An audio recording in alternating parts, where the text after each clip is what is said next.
Hello, everybody. Welcome in to the NBA Front Office Show. Today, we're breaking down the Eastern Conference, ranking every team, put them into tiers, and trying to give our preseason predictions here as we are in September, predicting what we're going to see in the season ahead. Joining me is Keith Smith. As always, I'm Trevor Lade. Keith, excited to dive into the Eastern Conference that it's going to certainly look different than last season, given Yeah. and for unfortunate reasons, largely due to injuries changing already the landscape of the East.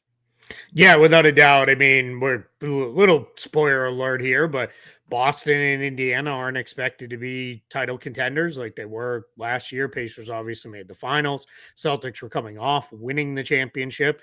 No Jason Tatum, no Tyrese Halliburton. Those teams expected to drop down. But we still got a handful of good teams. The East is far more, I would say, top heavy than the Mm-hmm. West. The West goes 8, 9 teams deep with good teams that you think like could be playoff teams. Some would argue it might even be 10 or 11. If you Sure. really like love the Spurs or the Trailblazers. In the East, it's not that many. There's, maybe 6 or 7 teams you might really trust in. But the ones at the top are pretty good and are, legit good teams.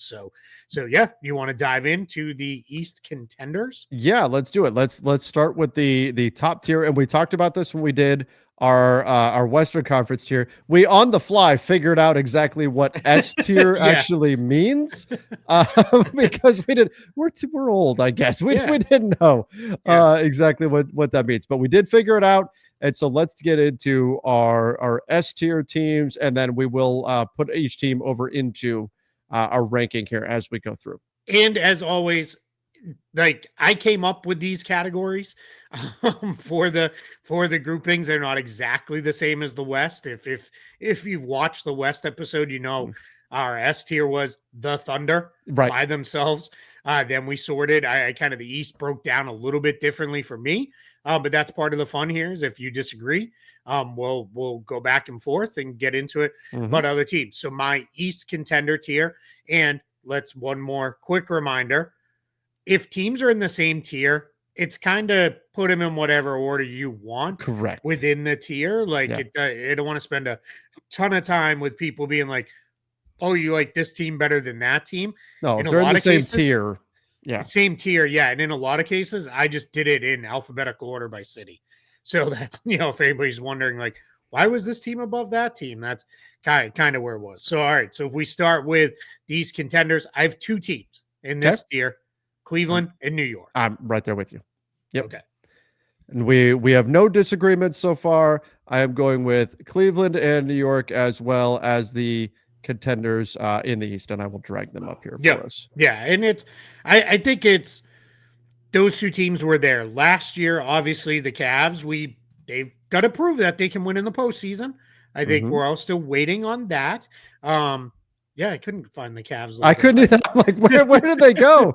And then They were hiding. the Knicks, clearly they were in the conference finals. They were right there with the Cavs and really good teams. Mm-hmm.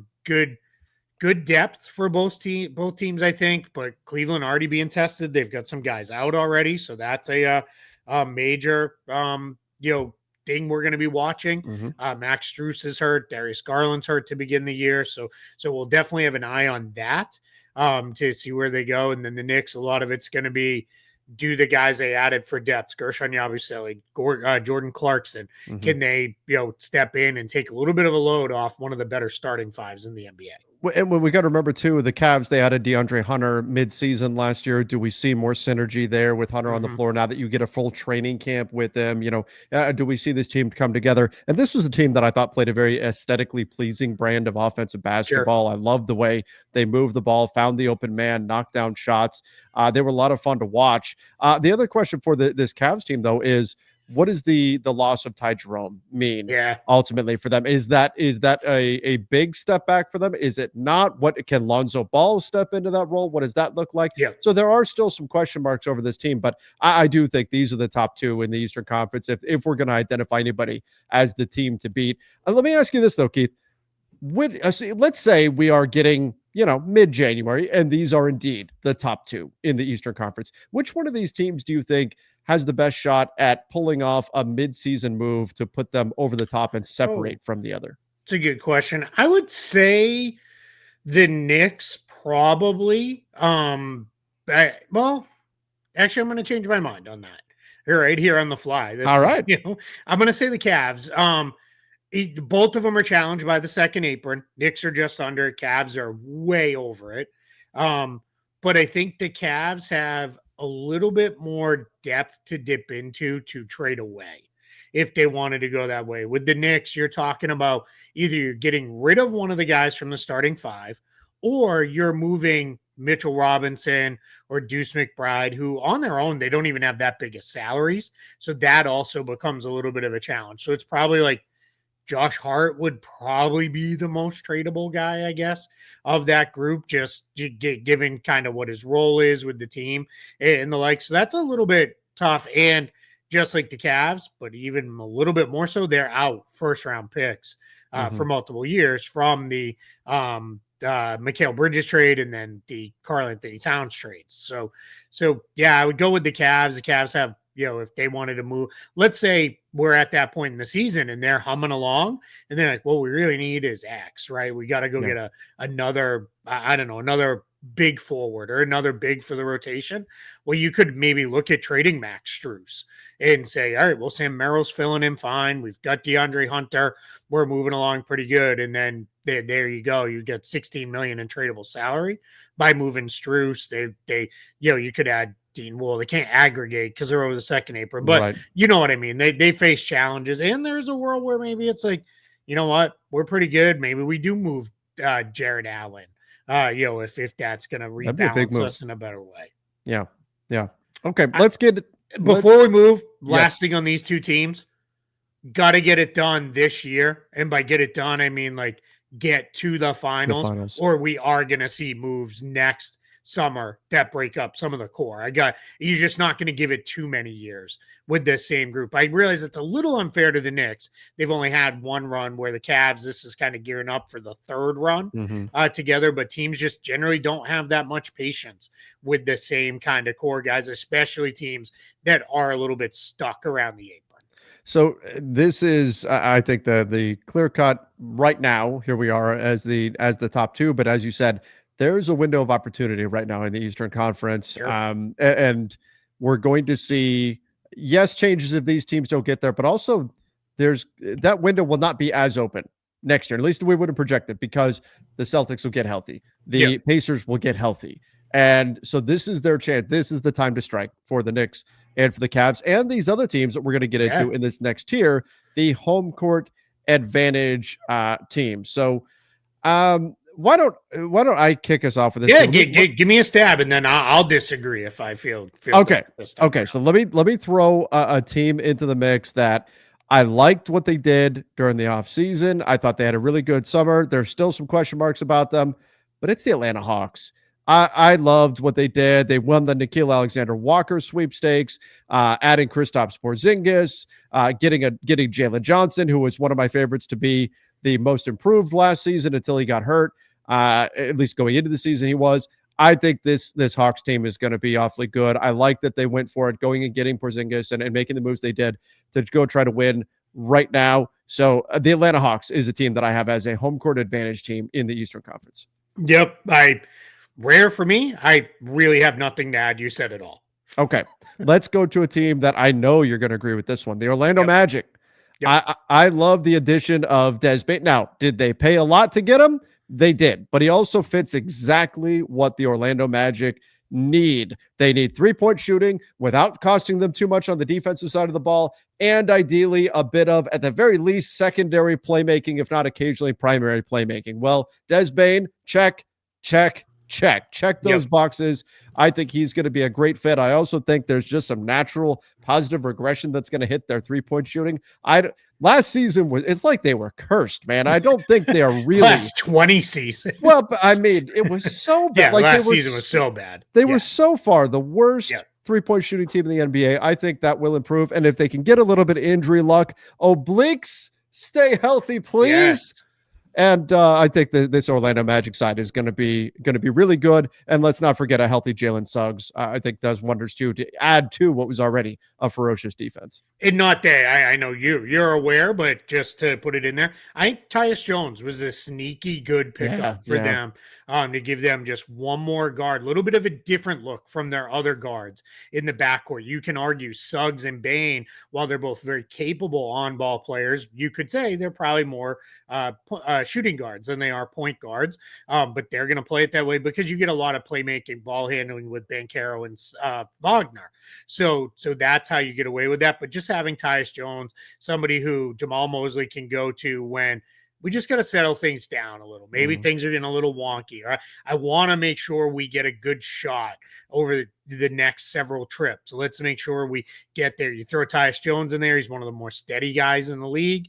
He'll get you that good shot, get you set up in your offense. But yep, we're 2 for 2. We're in lockstep. Spoiler, I did have 4 teams in this tier. Now, I'm not done. Okay, I know you're not done. Yeah. But I'm just going to say this because someone will say, how do you have this many teams? There's only 4 teams have home court advantage. Right. Again, it's the teams that will be in the mix within this tier. It's like in the West, I think we both came up with like 9 or 10 potential playoff teams. And it's like, it's just someone's going to fall out, but who's it going to be? So, all right. The next team, Detroit basketball. Yeah, the Detroit Pistons. By the way, as we are pre-recording this show because of some planned vacations and things of that nature, but so we don't know the fate right now of Malik Beasley. Will he be back with the Detroit Pistons? Will he be elsewhere? We're not sure. So that could be a loss for them. Will he be anywhere? Could be anywhere. Tim Hardaway Jr. A bit of a loss for them as well. They did rebound though with Duncan Robinson. You get Jaden Ivey coming back. That's exciting to see what he can add in terms of that burst athleticism. And oh my God, Keith, if Ron Holland's 3-point shooting in Summer League is even anywhere near, I don't think he was something like, off the top of my head, it was like 46% or something like that. He's knocking down ones off the dribble and all kinds. Yeah, like if he's 38, 39%, 38%, 37%, I'll take. Oh my God, that would change so much for this team. I think Detroit, certainly a team on the rise. I'm a big believer in Cade Cunningham. And my God, Keith, start this season. I'm getting so excited about the Eastern Conference right now. I can't wait to see this Pistons team. Cade Cunningham, full-blown superstar. Like no more conversation left about that. Unbelievable playoff run for him too. There, I think what JB Bickerstaff did last year with Ron Holland, just making sure he got into every game. Didn't play a ton, but he got into every game that he was available and just played his minutes.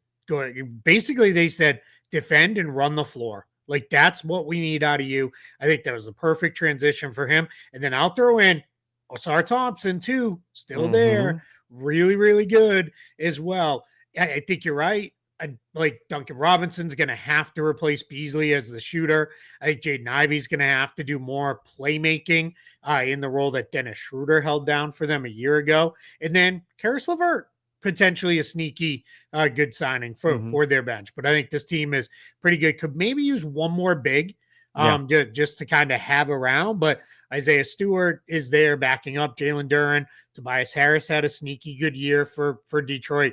This is a pretty solid team. And again, kind of to your question about the S tier teams, there's moves that the Pistons can still make. There's a lot of tradable salary in this. They've got draft picks. Remember, they finally conveyed that pick that didn't look like it would ever convey this past year. Went to Minnesota after the Knicks moved it in the Towns trade, and now they're freed up. So they're completely free and clear. They can move picks if they need to. I think this team's ready to. They've made the big leap. Now you have to make the harder leap. So they're not going to improve by like another 30 games or anything, because they'd be the best team we've ever seen if that happened. Sure. But they'll, even if it's like another 5 wins, that's still a major step forward for the Pistons. And I just want to give them tip the cap here. I thought this was a very smart contract they gave Duncan Robinson. And we're starting to see teams get more creative in terms of the non-guaranteed money, team options, things of that nature towards the end of these deals. But you look at this deal, at first glance, you're like, ooh, that's kind of a lot. We're talking like what, 46, 47 million here for Duncan Robinson. That's a lot of money. And then you go, oh wait, only the first year is guaranteed. Second year, $2 million guaranteed. So if Duncan Robinson works, great. you guarantee the money, and there you go. You got a shooter at 16 million bucks. Yep. And if he doesn't, okay, you could part ways with him, and the only thing it's going to cost you is $2 million, which, Keith, that's a lot of money in everyday life, but in the NBA, In the NBA, that's that's not a nothing. lot. And the third year entirely Yeah. non-guaranteed. So I think a very smart contract too, in order to fill that Malik Beasley role when there's still uncertainty, but there was a lot of uncertainty about whether or not he was even going to be able to Sure. play in the NBA this Yep. season. So I thought that was a really smart move the way they structured this. Yeah, and then I'll add with the Robinson piece too, and I'll probably say this multiple times as we approach the trade deadline, which is only 3 months, or I'm sorry, it's 5 months away from today. Actually, as we record this, it's not there. We're not all that far away, which sounds bonkers considering the season hasn't even started yet, but pseudo expiring contract for Duncan Robinson. So it's like, yeah, because it's so lightly guaranteed in that second year, 16.8 million, pretty good tradable salary. You like, let's say you put that together with, I don't know, Tobias Harris's expiring deal, you're up over 43 million. And that's, that gets you in the range for anybody, because the Pistons have absolutely no apron concerns or anything like that. Absolutely. Absolutely. So they can go shopping with that. All right. Let me see if the final team to I saw you join. work in there, so I think you might have added a team. No, I did not. Oh, okay. No, my working was, I got a text from my wife of what I am. There it is. Of well, that's the most important working. It was about, we're having a conversation. So part of this trip I'm going to go on involves visiting a mosque in Abu Dhabi. And right now there's a conversation going on about what we are and are not allowed to wear, specifically in regards to my tattoos and all of that sort of stuff, and what I can get away with. So that's the conversation that was distracting me there. I was making a joke because, of course, about whether or not I could get away with wearing short shorts. So there you go. And if Trevor does not return, I'll be posting on LinkedIn. There you go. Now you know what happened. So yeah. All right. So my other team to add here into this tier, this is out of respect to the Greek freak, Giannis Antetokounmpo. Man, we are locked in. Same 4 teams. Yeah, and same reasoning for me. It's Giannis, right? Like, he is so good. I think Miles Turner is going to be an awesome fit. And I actually, given the fact that they kind of threw the roster into a little bit of upheaval with the wave and stretch with Damian Lillard and all the things, I think they did pretty well. I think they came out with a pretty solid, fairly deep team. And Giannis is just that good. Giannis is on the short list of guys when you start the season, who's the best player in the world. Giannis's name is somewhere in the top 2-3 names you're going to put on that list. Maybe expand it to 5, whatever. It doesn't matter the length. He's going to be on it. Unless you're really committed to it's one guy and one guy only. But Giannis is unbelievable. Absolutely. I mean, just he by himself is incredible. But then this is also the team that they're enduring the pain of Damian Lillard being dead money on their books for the next 5 years. The largest ever wave and stretch that we've seen in NBA history. And now you've got Miles Turner as a result of being able to do that. So Miles Turner steps right into that Brook Lopez role, and as far as being a stretch big on this roster. And so we'll see how he develops chemistry with Giannis and how they go from here. But I think Milwaukee has done a lot to try to show Giannis that, hey, we are not taking a step back. We are fully pushing down on the gas pedal and doing what we can to win right now with you. And again, the fact that they signed his brother, Thanasis, that's a pretty good sign that Giannis is going to be with the Bucks, at least for the foreseeable future. Also important to note, because they did become a cap space team, all apron-related concerns are out the window for the Bucks. If they wanted to move Kyle Kuzma in a trade, they could do that. That's a good chunk of salary to go get something. I don't think the Bucks roster is structured today will be the Bucks roster that they go into the postseason with, but they're set up fairly well if they wanted to do that. They're deep enough in now to the picks that they owed to from other trades that they've got a couple tradable picks that they can work with. So we're in a spot where I think they might still have another move or two in them as the year goes along. Okay, let's get into a tier that has been reserved for one team by themselves. The Sixers. The Philadelphia 76ers tier. Okay, Keith, why are the Sixers in a tier by themselves? Because we don't know what to do with them, right? If you tell me Paul George and Joel Embiid play a reasonable amount of games, 50 games, I don't know, What is that 55 number? games, I like somewhere probably between 50 and 60 games. And Tyrese Maxey is healthy, and the dude Tyrese Maxey was before last year's mess of a season. Philly belongs in the at least a tier up a group. I certainly wouldn't feel comfortable pushing them any higher, only because of all the other concerns. But I have no faith that those guys are going to be healthy. And if they're not healthy, this is all of a sudden a team that has a bunch of guards that need to play that are still fairly young. McCain coming off a partial rookie season, an exciting partial rookie season.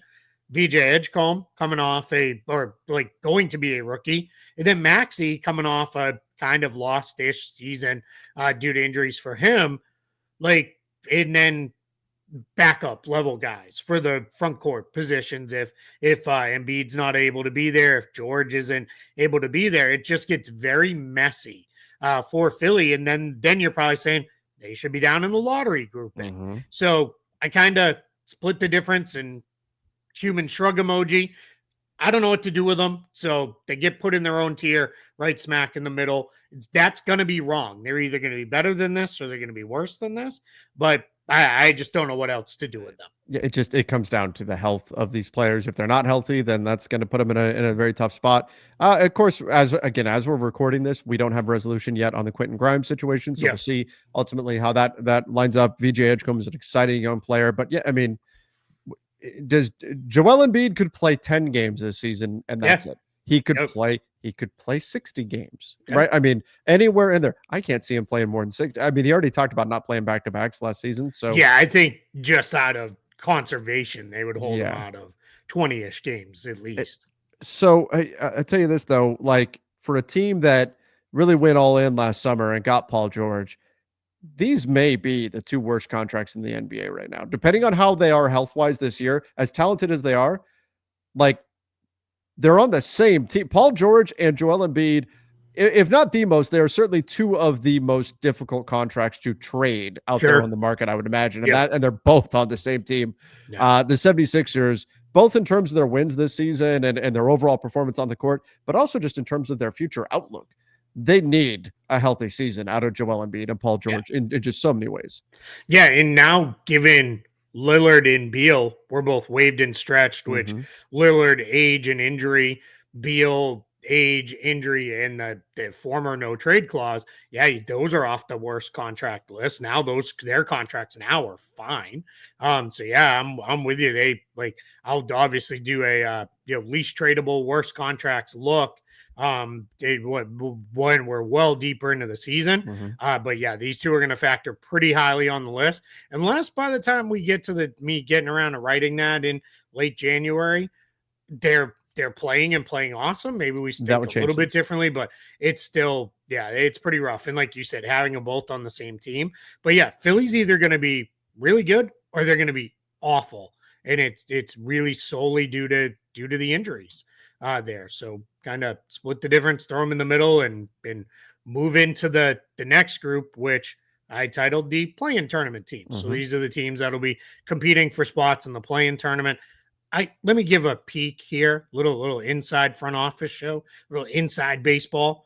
I also did a Philly tier by themselves because we had the Thunder tier by themselves in the West, and it just made for 5 tiers, which made a kind of, I don't know, nice symmetry. I'm big on symmetry and balance. So I was the chosen one to bring balance to the there it is. Show. There it is. We found it. The NBA Force Office show. So yeah. I've been watching a little bit of Star Wars recently. So well, I mean, hey, it is the season, right? And we are getting into, well, we're getting closer, I guess, to training camp and all of that starting up. All right. Before we get into this tier though, let's do this real quick and give a quick shout out to our sponsor. Great presenting sponsor for the front office show is Sleeper. If you've ever heard of the Sleeper app, here's a little secret. It's more than just a platform for season-long fantasy leagues. This year, millions of users enjoyed playing fantasy sports on Sleeper, but the app offers so much more. Live stats, real-time updates, and visualizations on all stats, plus a news feed. This is so critical for me. Get lightning fast updates on your favorite players and teams, a real-time chat you can engage with other users about individual plays and performances during the NFL and NBA season. So download the number one sports app today and experience it for yourself. If you can see, I've made a couple of season-long picks there. Some deep cuts. We've got Tyler Warren for the Indianapolis Colts. NFL season is here. I've got him more than 550.5 receiving yards. I think he's going to be a big part of that offense. And then Zach Charbonnet, essentially, I'm saying I don't think that Ken Walker is going to wind up staying healthy all season. I've got him more than 499.5 rushing yards. I think the opportunities will be there for Charbonnet. So click that link in the description down below. Use the promo code CAPSPACE and you'll get up to a $100 match on your first deposit. Terms and conditions apply. See Sleeper's terms of use for details. Currently operational in over 25 states. Check out Sleeper today.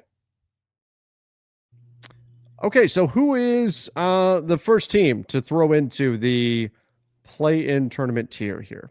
All right. So again, group of 4 here. Probably no real, maybe one. Well, we'll see. Okay. So Boston, I have in this group.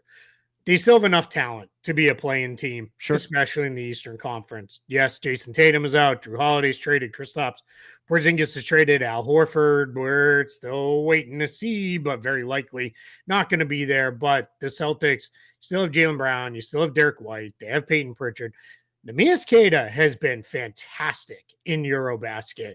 It looks like maybe he's ready to be a, I'm not going to say, all-star or anything like that, but just a solid starting center in the NBA. And if he is that, helps ease concerns there quite a bit for Celtics fans. We'll see what happens with Anthony Simons. Does he play and play well? Joe Mazzulla says they're going to play fast. They're going to get up and down. They're going to shoot even more three-pointers this coming year. So if you hate the way they play, after you're they probably set the going to hate record it last even year. more so, right? So it's but I can't see them bottoming out. Everything that everyone is saying is they're not going to tank. They're not going into that. They are going to really push and try to be as good as they can be. So, and I think that will help because I think we'll get into it when we wrap the final tier. There's a lot of East teams that I think are going to be not trying to win. Sure. And you can, if you're simply trying in the second half of the season, you can pick up a lot of wins. Yeah, absolutely. I think this is going to be, a lot on Jaylen Brown to create in this offense, but Peyton Pritchard is another guy who could certainly step up for them. So I think as much as teams are looking, or as some fans are thinking like the Celtics, they're just going to fall off the face of the earth and they're going to be, at the bottom of these. No, I don't think they're going to go that far quite. Although maybe it wouldn't be the worst thing in terms of, a gap year and getting the highest draft pick that you can and all of that. But Anthony Simons, though, you mentioned him, certainly somebody to keep an eye on heading into the trade deadline to see if that's maybe a player. There already been plenty of buzz about the Celtics maybe flipping him. We'll see what ultimately happens there. But in the meantime, he should be, as you said, they're going to play fast. They're going to put up a lot of threes. Guess what Anthony Simons likes to do. So I think that would he can be a fit for them in the meantime. Last thing I will say with the Celtics, they are not far away from if one more guy goes down, then it becomes you're going to be bad just because you're going to be bad. If Jaylen Brown, has to miss a bunch of time for some reason, all of a sudden, then it all kind of falls apart. I like Derek White. I like Peyton Pritchard. I like a couple of the other guys. They're not carrying you very far, even in a weakened East. All right. I'm assuming the other team to add to this tier would be right on it. Unfortunately similarly injured, damn those Achilles, Indiana Pacers, who are without Tyrese Halliburton, also lost Miles Turner and are now going to be kind of running, center by committee.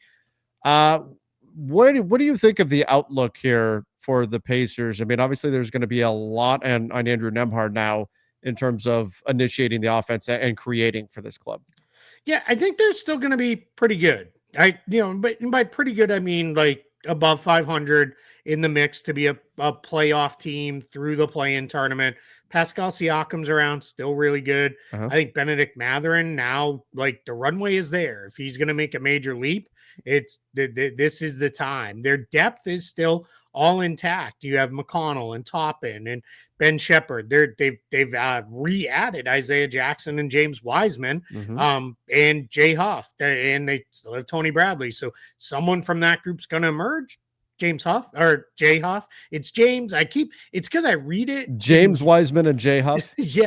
And his name is James Huff. He doesn't go by that. So like that also throws me off. But Jay Huff's the guy I think just the way the Pacers play, he's not Miles Turner, but he does a lot of things Miles Turner did as far as spacing the floor with his shot and then protecting the rim on the other end. Right. So you can, I think, incorporate him fairly easily. I think Jarris Walker had moments a year ago. I think he might be ready to step forward. So yeah, they're not the same level of team without Tyrese Halliburton, but we saw Andrew Nembhard play really well when Halliburton was out.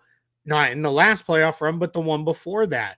Nembhard really played, at a very high level. So I think there's still going to be a tough team to deal with. Yeah, I do think that they're going to be a team that on any given night can certainly beat you, especially if clubs are going in and saying, oh, they don't have Halliburton anymore. Sure. Oh, they don't have Miles Turner anymore. And maybe they're not fully sharp that night. I think the Pacers can certainly give anybody a tough game. So this team will be one to keep an eye. Again, they're going to take a step back. You can't lose that much talent and not take a step back. But I do think that they are going to be not in that bottom tier, certainly. So I like where you put them here. I know who your other two are here. All right, let's see. Permanently in this spot. And that's, of course, the Miami Heat. And then the always aiming we don't agree. We don't agree. Oh, is it okay? The other club that you've got to have in here, it's got to be Toronto. Yes, it's Toronto. Yeah, because I would have all.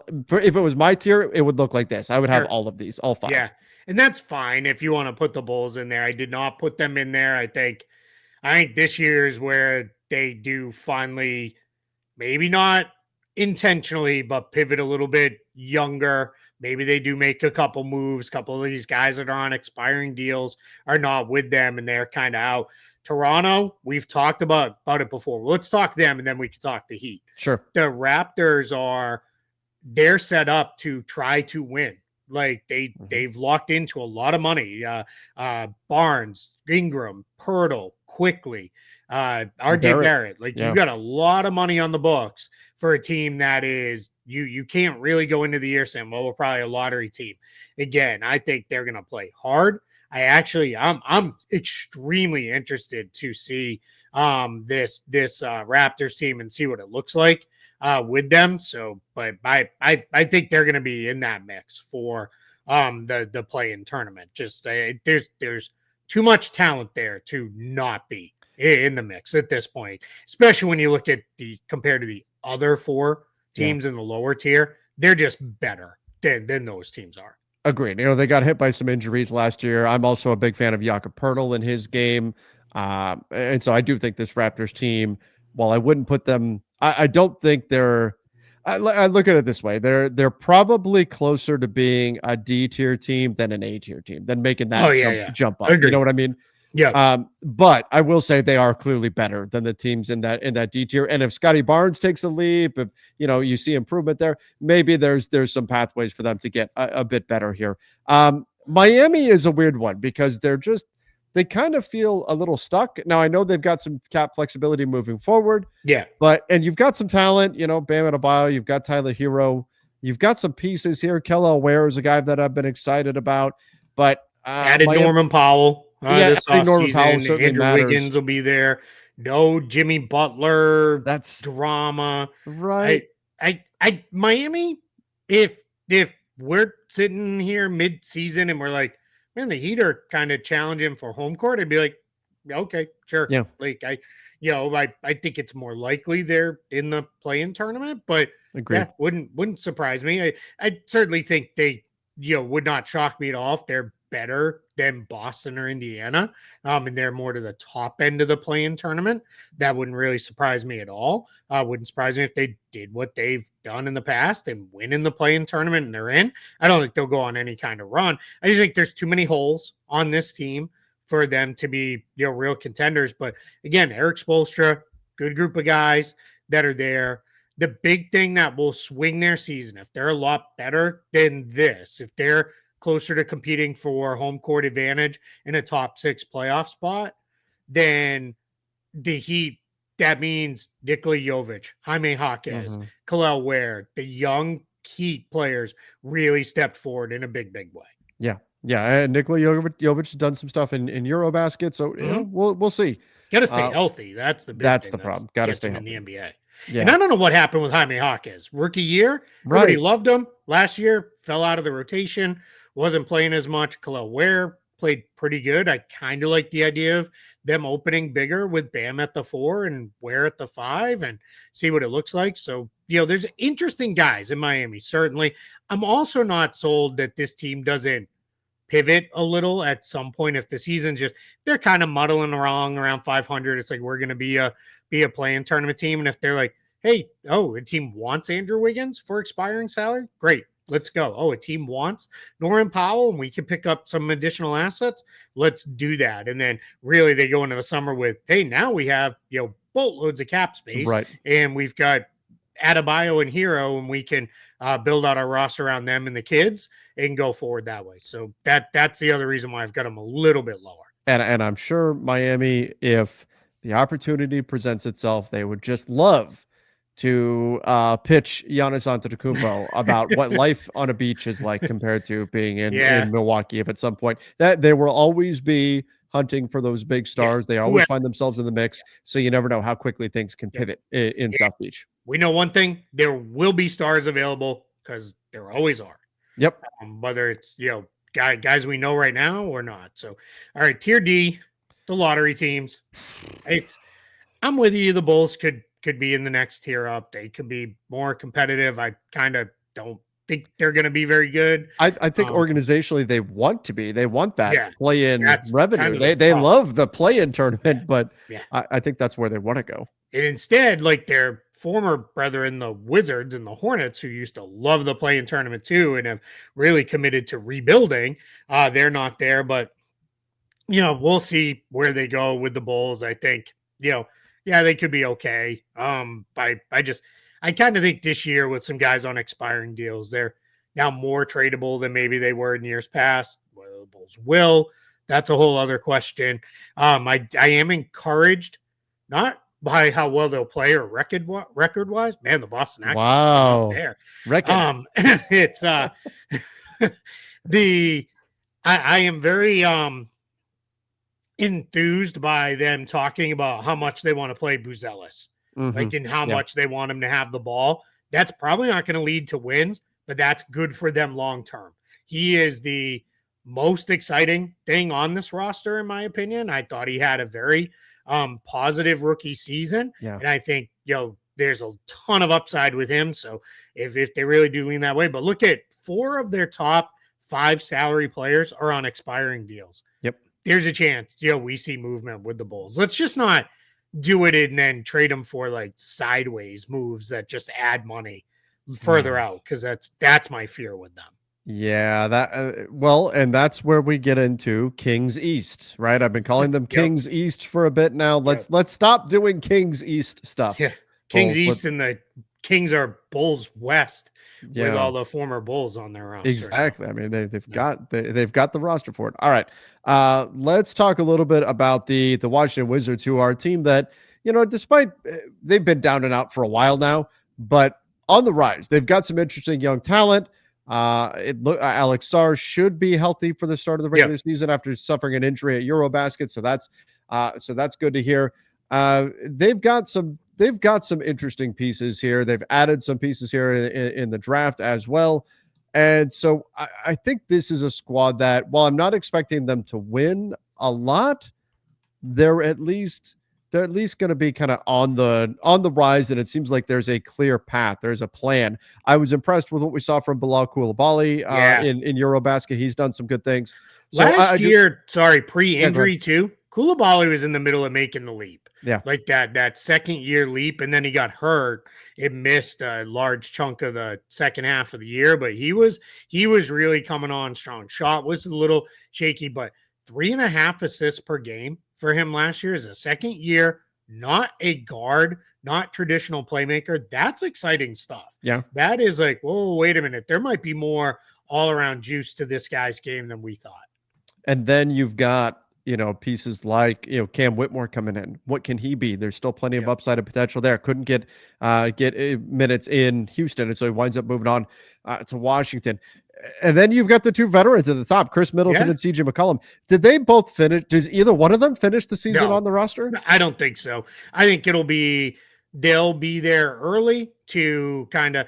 Here's the problem in the NBA. Everybody wants to have teams that are, look at the rest of this whole roster after the top three guys there. It's all guys who are 19 to 22 years old. Mm-hmm. If you do that, there's nobody to show them the way.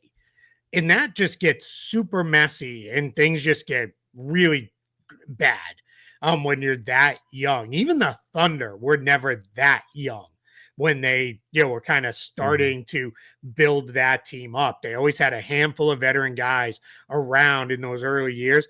That's what Middleton and McCollum will do. And I think what'll happen is, if you're Washington, your hope is both of them stay healthy and play well enough that by the trade deadline you can flip them for the next Middleton and McCollum. You send them out and get a couple guys who are roughly their age that have an additional year on the books, and you get assets. Yeah. Yep. And then you just keep moving it forward. They are very much, no surprise, because a lot of their people in charge came from the Thunder. Mm-hmm. They're taking the Thunder approach where it's, we'll take in your guys, and if we can get a pick for them coming in and maybe get a pick for them going out, so much the better. And we just kind of keep moving. But the real core of our team is all these young guys that we're building behind them and try to build up. So I say this all the time. Whenever I talk to Wizards fans, they're so much more excited about their team over the last 2 seasons than they were any of those teams that were like somewhere between 8 and 12 in the year, or I guess 8 and 10 in the East, like playing tournament teams. Like they really like, and they're starting to get attached to these kids, which is, that's a lot of fun. And Trey Johnson, like, catch Trey Johnson if you have a chance. If you haven't seen him play yet, this dude he's going to walk in as a 19-year-old with it was Benedict Mathurin was what LeBron needs to prove to me he's better. Right. Like Trey Johnson, he doesn't talk that way, but he carries himself that way. He will take some shots and you're like, oh, what is that? But then they start going in and you're like, all right, young fellow, let's go. So yeah, I'm fired up for this Wizards group. So they're going to flip one of these veteran guys, at least, if not both of them, for other veterans on non-expiring contracts, and they're going to get draft capital for them. Yep.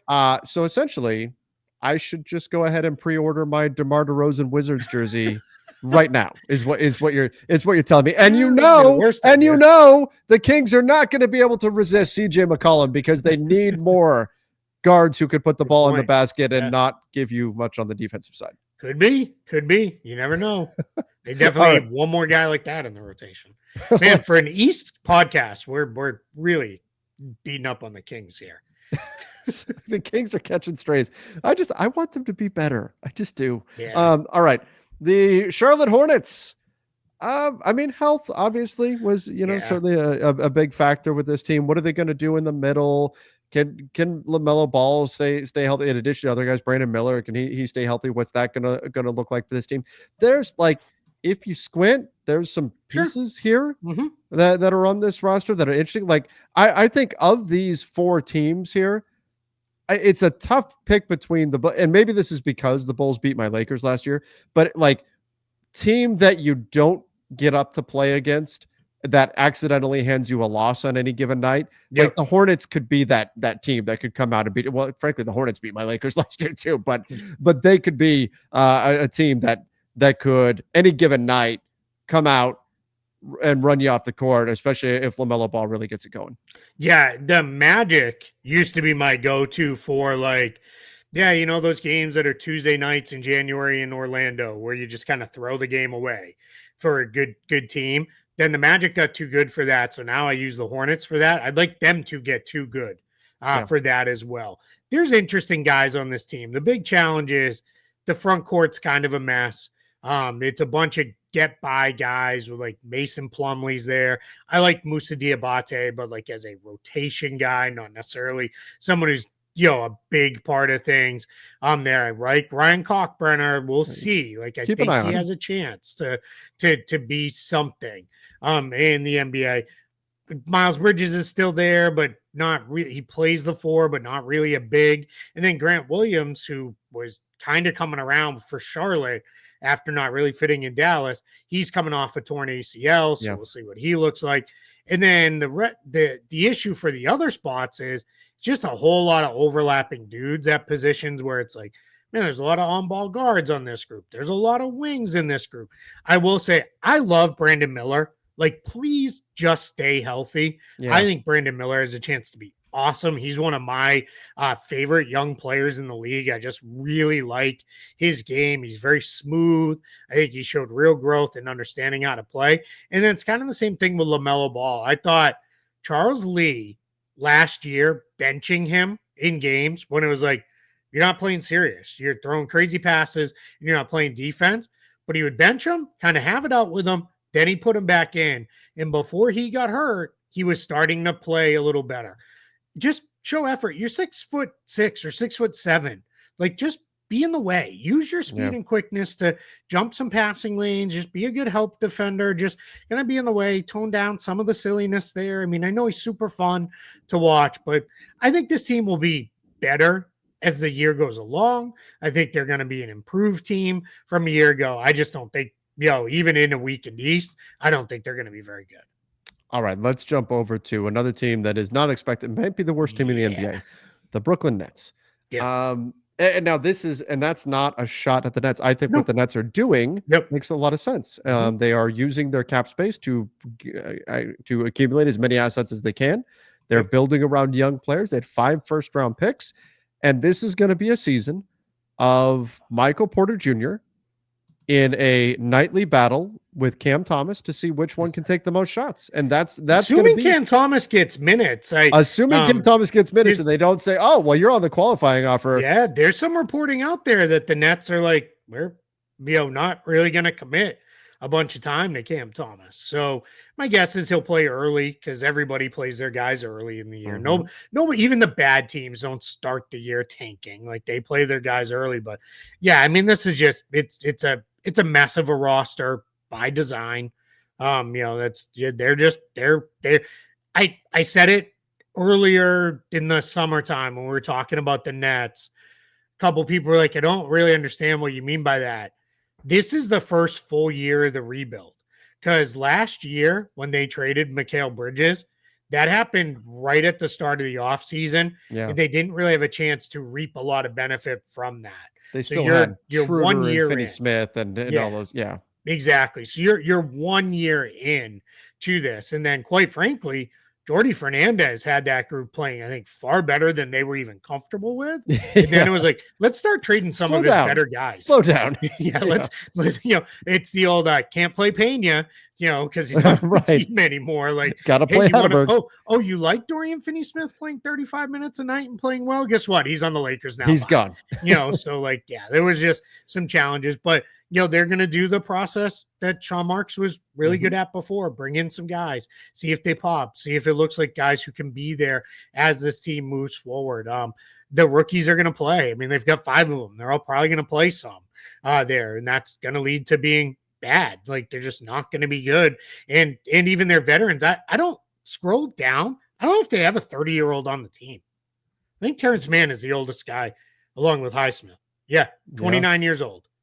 Wow. Those 2 guys are your old vets. And it's like, okay, sure. Like, and that's not a knock on those 2 guys. They're just not old timers. Like, does that mean they don't have an adult in the room? I think Terrence Mann can be that. I think Highsmith coming through the Heat system can be that a little bit for them. I think who is the other? I think Porter has that high level experience.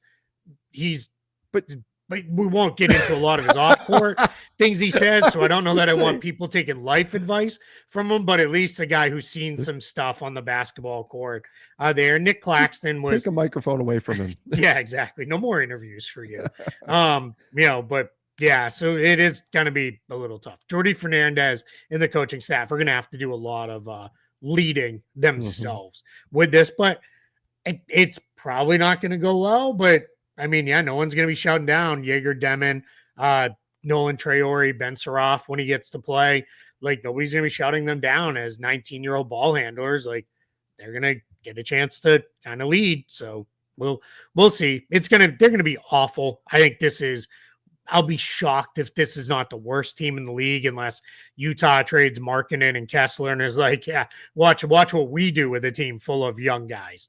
Those two will probably be battling neck and neck for worst team in the league, but I mean, the Nets are just, this is a mess, but by design and not a criticism. It's just not going to be very good. Yeah, and I do think the future is bright for them. So yeah, agreed. Yeah. All right, here is our final board for our Eastern Conference tiers. If you agree, let us know. If you disagree, you can let us know that. Let us know who we're too low on, too high on. And if you agree that I don't know what to do with the Sixers either. So, we don't know where to put them. But yeah. Let's hear it. Sound off in the comments. Give us your thoughts in the comment section. Don't forget to subscribe to the YouTube channel. Follow us over on Apple Podcasts, Spotify, wherever you listen to podcasts. Thank you again, everybody. Till next time. See ya and stay safe.